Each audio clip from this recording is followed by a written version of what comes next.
This week's question is from a woman, but I think it's really important for all of us to listen to. I'm going to try and summarize it. She's basically talking about her first love. She started thinking about him again. She's happily married. She says that she loves her husband, you know, but she just wonders why she's starting to think about these things and is it okay. She says, I don't have any desire to replace my current life with the imagined one, but my mind is good at weaving stories, and I find myself creating moments of clarity and connection with someone I haven't seen in years. She says it's nothing sexual, but it's just this deep emotional connection that she remembers from college. She says, is this just a harmless remnant from that phase of life, or is it something ugly that I should be fighting harder than I have already been? I want to first say congratulations that you're fighting against this, and I want to affirm you that yes, this is something ugly.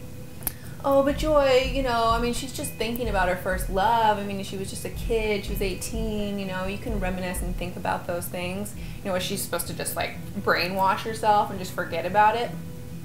No, but you can tell that she realizes it's doing something to her, that she's weaving these stories, and maybe, just maybe, she's creating him to be something that he's not. She's creating this idealism. Now, she didn't say anything about Facebook in here, but I keep hearing more and more about people who are saying they reconnected with lost loves on Facebook, and these emotional affairs or actual physical affairs are happening. Okay, perfect, okay. I mean, I know that you say Fifi's from the past, but when I walk into the room and you quickly shut down her face,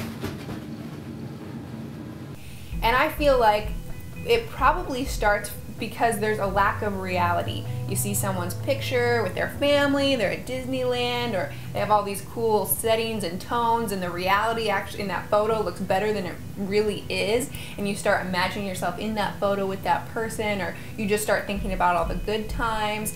And so you have to live with your husband who's actually here in real life, and when things don't go well with your husband, it's really easy to be like, oh, remember when we would sit in the coffee shop, Johnny and I, and we would just talk about philosophy and, you know, okay, so it's easy to do that, and then what happens? You become discontent with your husband.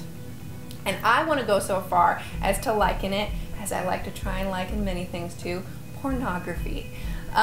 Joy, that's disgusting. You know, a man who has a sex addiction is really sick and messed up, and he's, you know, touching himself, and yes, there's sexual addictions, that's an extreme, but how did that guy get there? Now, Joy, are you saying if she starts imagining about her 18-year-old boyfriend, she's gonna have a sex addiction? No, because she says there's nothing sexual going on in her daydreams. But there's an emotional connection, and I do believe that there's a difference between men and women. Yes, we're both sexual, yes, we're both emotional, but there's something a little bit more of a physiological response. That's why more guys are looking at pornography than women are, and there's something, an emotional need that women are generally saying that they maybe aren't getting from their husband as much as they wanted. So you start imagining these emotional encounters. And so that's why I parallel them, because for some reason a guy is drawn to looking at pornography. I don't know what that trigger is for him, but there's something that triggers it. And then he looks at it, something happens to him, he creates this ideal world that his wife cannot live up to, and then it has negative repercussions on their marriage.